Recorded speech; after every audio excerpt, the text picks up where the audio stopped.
కానీ అందరికీ ఒక బ్యాక్ స్టోరీ ఉంది, ఒక హిస్టరీ ఉంది. మరి ఎవరికి ఆ ఫస్ట్ ప్రొఫెషన్ ఏది ఉండేదో ఈ రోజు ఎల్ఈడి పైన చూడబోతున్నాము. Picture please. Crane. Seriously JCB driver. దాన్ని పొక్లైనర్ అంటారు, జేసీబీ అంటారు. జనరల్ గా ఎవరైనా ఒక ఇంట్లో 4 కొడుకులు పుట్టిరు అనుకో, 3 బాగా చదువుకుంటారు, ఒక్కడు లంగ్ ఉంటాడు. ఆ లంగ నేనే. అంటే బాగా తిరిగేవాడిని చాలా. ఒక స్టేజ్ లో ఇటు బాగా తిరుగుతున్నాని మా బావ పెద్ద కాంట్రాక్ట్ మా ఫాదర్ తీసుకెళ్లి అతని ద్వారా చేంజ్ చేశాడు. సైట్ లో సూపర్వైజర్ ఇచ్చారు. అప్పుడు అనిపించింది నాకు, ఓకే మంచి పొజిషనే మనది అనుకున్నా. చదవకపోయినా ఒక మంచి పోస్ట్ వచ్చింది. అక్కడ 9 సంవత్సరాలు సూపర్వైజర్ చేశా. మా అమ్మ నాన్న చనిపోయారు. అమ్మ నాన్న లేనందుకు మా బాధ్యతగా అన్నదమ్ములం కలిసి మా చెల్ల పెళ్లి చేసిన తర్వాత నా లైఫ్ లో ఒకటి ఉండే, సూపర్వైజర్ చేసినప్పుడు కానీ గోదావరికంలో తిరిగినప్పుడు కానీ బాగా యాక్ట్ చేస్తాడు, అరే భలే యాక్ట్ చేస్తున్నావు, తాగుబోతుగా బాగా చేస్తావు, మిమిక్రీ చేస్తావు, డ్యాన్స్ చేస్తావు, యాక్టర్ వచ్చురా నువ్వు అని అన్నారు. నాకు అప్పుడు నమ్మబుద్ధి కాలే. కానీ ఎక్కడో ఛాలెంజ్ తో వచ్చిన, పొక్లైర్ నడిపిన, లారీలు నడిపిన, జీబులు నడిపిన, హైదరాబాద్ కు వచ్చి ఫిలిం ఇన్స్టిట్యూట్ చేసిన తర్వాత ఒక 8,000 రూపాయలు ఒక బ్యాగు బాబుమోహన్ గారి ఇంటి గారి ముందు ఫిలిం నగర్ లో బస్ ఆగింది. నాతో ఇన్స్టిట్యూట్ చేసిన ఫ్రెండ్స్ వచ్చారు, తీసుకెళ్లారు. రూమ్ లో వాళ్ళ పరిస్థితి చూస్తే నాకు అర్థమైంది, సినిమా ఫీల్డ్ అంత ఈజీ కాదు, ఇట్లయితే కష్టం అని. నైట్ సెక్యూరిటీ జాబ్ చేస్తూ తెల్లారి ఫోటోలు పట్టుకొని తిరుగుతే జగడం పడ్డది. ఒక 3 నెలలు నైట్ సెక్యూరిటీ జాబ్ చేస్తూ తెల్లారి ఫోటోలు పట్టుకుని ఆఫీసులు తిరగడము. మంత్ ఎండింగ్ వస్తే 5 రూపాయల కాయిన్ జేబులో పెట్టుకొని అక్కడ నుంచి నడుచుకుంటూ వస్తే 5 రూపాయల కాయిన్ మిగులుతుంది. నడుచుకుంటూ ఫీల్ అయ్యేటాన్ని, ఇండస్ట్రీని తాగుబోతు రమేష్ అంటే ఇండస్ట్రీ ఏంటో అని. ప్రతిరోజు 5 రూపాయల కాయిన్ మిగులుతుందని నడుచుకుంటూ ఎక్కడో ఫిలిం ఇండస్ట్రీకి వచ్చినాం, నేనేంటో చూపిస్తా. నాకు ఒకటి అర్థమైంది ఏంటంటే, జీవితంలో మనం బతకడం నేర్చుకోవాలి. ఆ బతకడం నేర్చుకున్నాడు ఏదైనా సాధిస్తాడు. దట్ ఈస్ తాగుబోతు రమేష్. నా ఇండస్ట్రీలో తాగుబోతు క్యారెక్టర్లు ఎవరైనా చేయొచ్చు, కానీ ఎంఎస్ నారాయణ గారిని మిమ్మల్ని కొట్టేవాడైతే ఇంకా రాలేడు కూడా. అలాంటి యాక్టింగ్ చేశారు మీరు, అందుకే నంది అవార్డు వచ్చింది. థ్యాంక్ యూ అన్న. Thank you so much Ramesh గారు. Thank you. Picture please. Hospitality service. Shanti గారు రండి.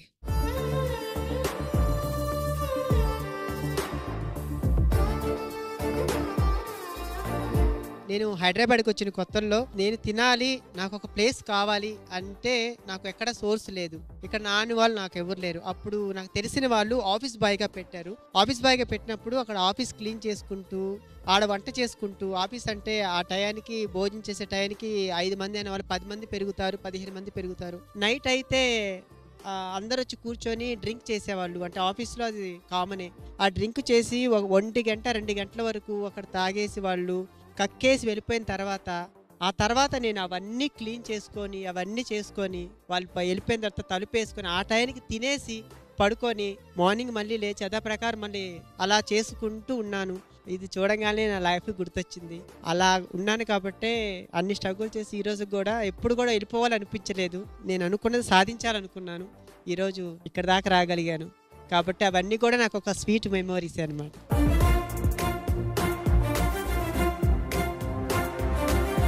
సినిమా ఇండస్ట్రీలో చాలా మంది దగ్గర అసిస్టెంట్ గా చేసింది శాంతి స్వరూప్. ఆఫీస్ బాయ్ గా చేసిన తర్వాత కొందరు ఆర్టిస్టుల దగ్గర, విలన్స్ దగ్గర చేశాను. కానీ నాకు అప్పుడు తెలిసింది నాకు ఆకలి కష్టం ఏంటని. అప్పుడు ఎక్కడ తినాలో తెలియదు. ఎక్కడ గుడి కనపడితే అక్కడికి వెళ్ళిపోయి భోంచేసేవాడిని, ఎక్కడ చర్చి కనపడితే అక్కడికి వెళ్ళి భోంచేసేవాడిని. ఈ రోజు కూడా ఎవరన్నా ఆకలి అంటే ఫస్ట్ మా ఇంటికి తీసుకెళ్ళి ఆ భోజనం పెట్టి, డబ్బులు పరంగా ఇవ్వలేను కానీ ఎవరైనా ఆకలి అంటే మాత్రం నేను ఖచ్చితంగా అన్నం పెట్టి అయితే కడుపు నింపడం వరకు నాకు అంతవరకు తెలుసు. Super super super.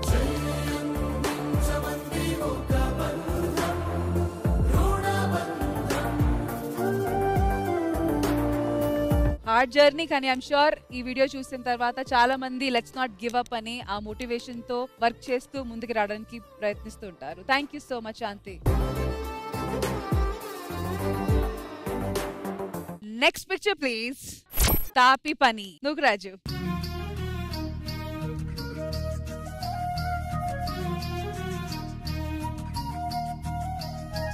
ఇప్పుడు ఎల్ఈడి మీద చూశారు కదా మేడం, మేమైతే తాపి పని అంటాము. సో నేను 12 సంవత్సరాల వయసు ఉన్నప్పుడే, అంటే మాది కొంచెం పూర్ ఫ్యామిలీ అమ్మ, కాలేజీ ఫీజులు కానీ మేము చదువుకునే ఫీజులు కానీ కట్టాలి అంటే అది మా మీదే డిపెండ్ అయి ఉండేది. ఒక 12 సంవత్సరాల వయసులో 50 కిలోల సిమెంట్ బస్తా, ఎండాకాలమే సెలవులు 3 నెలలు వచ్చేది సెలవులు, ఆ 50 కేజీల బస్తా ఎత్తుకున్నప్పుడు ఈ భుజం ఇంతలా వాచిపోయేది.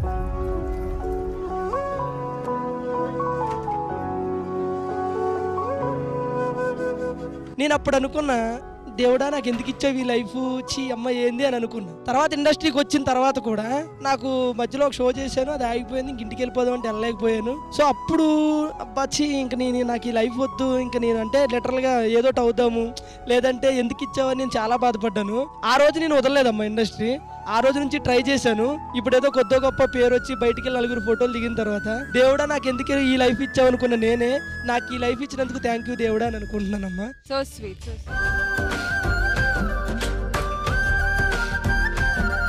అంతే అమ్మ, ఇంకేం లేదు. కష్టపడితే మనం అనుకున్నది మన దగ్గరకు వస్తుంది అంతే.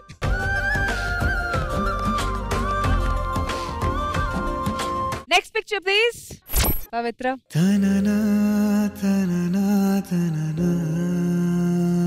బేసిక్ గా నేను 7th క్లాస్ లో ఉన్నప్పుడు అనుకుంటా, మమ్మీ వాళ్ళ ఇంట్లో పని చేయడానికి వెళ్ళింది అనమాట. అక్కడ మమ్మీ కాలు జారి పడిపోవడం వల్ల నేను 7th క్లాస్ చదువుతున్నా కూడా నేను వెళ్ళాను పనికి అక్కడికి, ఆ గిన్నెలు కడగడానికి. సో నేనైతే చాలా స్ట్రగుల్ చూశాను లైఫ్ లో. మేబీ మా నాన్న నిజంగా బాగుంటే నా లైఫ్ చాలా బాగుండేదేమో అనిపించింది అంతే.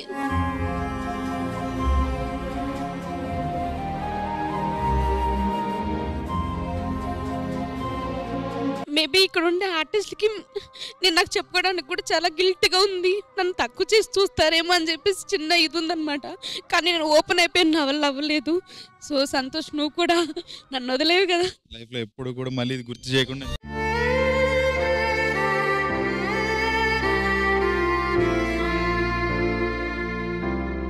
ఇప్పుడు నా చేతిలో ఏదైనా నాకు జాబ్ ఉంది అంటే, యాక్టింగ్ అంటే ప్రాణం. ఒకవేళ బై మిస్టేక్ నా లైఫ్ కి ఏదైనా అయితే నేను చేయగలను అనేది ఒక బ్యూటిషియన్ కోర్స్ మాత్రమే.